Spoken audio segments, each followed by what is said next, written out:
औज़ुबिल्लाहिमिनश्शैतानिर्रजीम बिस्मिल्लाहिर्रहमानिर्रहीम अल्लाहुम्मा सल्लि अला सय्यिदिना व मौलाना मुहम्मदिन व अला आलिहि व अस्हाबिहि व बारिक व सल्लिम व सल्लि अलैहि। डियर व्यूअर्स, उम्मीद करता हूँ कि आप खैरियत से होंगे। अल्लाह पाक आप सबको सलामत रखे। अल्लाह पाक हम सब का हामी नासिर हो। डियर व्यूअर्स, आज का जो हमारा टॉपिक है वो है energy of activation explain with reference to the enzyme. Chapter number 7 metabolism से ये टॉपिक मैंने लिया हुआ है, फेडरल बोर्ड की बुक है। तो देखते हैं कि एनर्जी ऑफ एक्टिवेशन क्या होता है। Minimum amount of energy required to activate the molecule to react और start the chemical reaction is known as energy of activation.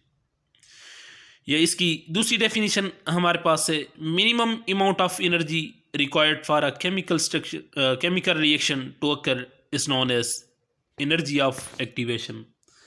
ये एक्टिवेशन एनर्जी, इसकी डेफिनेशन को हम समझते हैं कि ये होती क्या है। Energy of activation, minimum amount of energy. कौन सी एनर्जी? एक्सा एनर्जी, जो कि किस चीज़ के लिए होती है? किसी भी मॉलिक्यूल को एक्टिवेट करने के लिए या फिर किसी भी केमिकल रिएक्शन को स्टार्ट करने के लिए जो एनर्जी रिक्वायर्ड होती है, उस एनर्जी को हम किस चीज़ का नाम देते हैं? Activation energy. ये एनर्जी ऑफ एक्टिवेशन का नाम देते हैं। Enzymes lower the energy of activation so these reaction can occur at the body temperature. Enzyme क्या करते हैं? एनर्जी ऑफ एक्टिवेशन को लो करते हैं। किस तरह से करते हैं वो मैंने नेक्स्ट वीडियो में इंशाल्लाह आपको बताना है। तो एंजाइम क्या करते हैं? एक्टिवेशन एनर्जी को कम करते हैं, जिसकी वजह से क्या होता है कि जो रिएक्शंस हो रहे होते हैं वो नॉर्मल बॉडी टेम्परेचर पर हो रहे होते हैं। यहाँ पर एक मैंने डायग्राम आपके सामने शो की हुई है कि energy of activation without enzyme, and दूसरी डायग्राम के अंदर विद एंजाइम मैंने शो किया हुआ है। अब अगर विदाउट एंजाइम है तो एक्टिवेशन एनर्जी आप देख सकते हैं कि इसको बहुत सा टाइम जो है वो लग रहा है ताकि ये प्रोडक्ट के अंदर जो है क्या हो सके, कन्वर्ट हो सके।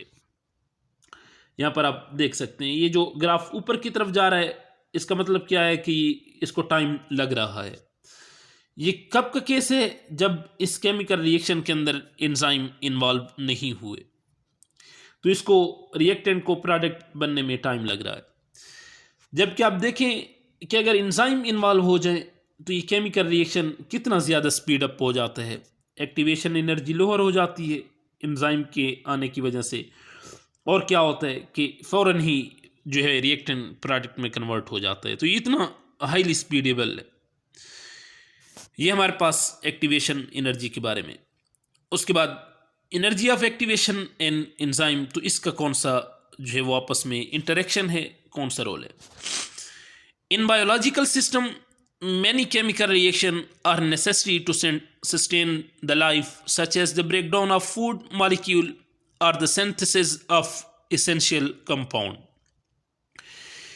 अब जिस तरह हमारे पास फूड की ब्रेकडाउन हो रही होती है, जो खुराक हम खा रहे होते हैं उसकी ब्रेकडाउन हो रही होती है, अभी हमारे पास एक केमिकल रिएक्शन है, इसके लिए भी एंजाइम रिक्वायर्ड हैं। एंजाइम नहीं होंगे तो इनमें भी कि मुमकिन ही ना हो कि ये केमिकल रिएक्शन चल पाए।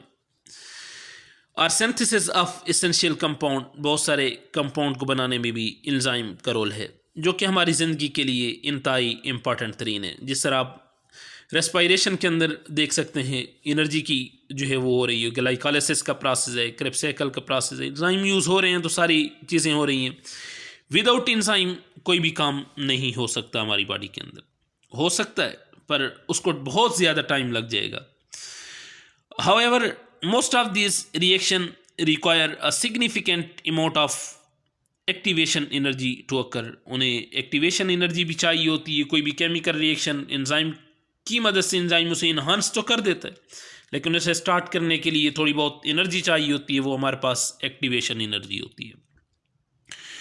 At normal body at normal body temperatures, This energy barrier is often too high for reaction to proceed at a sufficient rate. Normal body temperature जो हमारे पास होते हैं, तो इसकी वजह से इसे जो है वो एनर्जी जो है वो चाहिए होती है, क्योंकि नॉर्मल बॉडी टेम्परेचर पर हो तो रहे होते हैं, सारी चीज़ें हो रही होती हैं, लेकिन फिर भी एनर्जी लाजमी चाहिए होती है। ये नॉर्मल बॉडी टेम्परेचर भी एक हमारे पास एक्टिवेशन एनर्जी में आ जाता है। Enzyme play a crucial role in reducing the activation energy, allowing reaction to occur rapidly and efficiently under physiological condition. Activation energy दी जाती है, उसके बाद फिर एंजाइम की मदद से वो केमिकल रिएक्शन जो है वो रैपिडली स्टार्ट हो जाते हैं। Enzyme are biological catalyst made up of protein, protein से मिलकर बने होते हैं, जो कि क्या करते हैं, केमिकल रिएक्शन को स्पीड अप करते हैं, लेकिन केमिकल रिएक्शन के अंदर कंज्यूम नहीं होते। यहाँ पर मैंने कंज्यूम का जो वर्ड है इसको ऑलरेडी बहुत डिटेल से एक्सप्लेन किए हुए लेक्चर नंबर 1 के अंदर, वहाँ से आप देख सकते हैं। अब एंजाइम एक्शन, यहाँ पर मैंने 2 एंजाइम लिखे हैं, उनके मैंने साथ फंक्शन भी जो है वो लिखे हुए हैं। एमाइलेज एंजाइम क्या करते हैं, break down starch into maltose, starch को माल्टोज में कन्वर्ट करते हैं और एक्टिवेशन एनर्जी को कम करते हैं।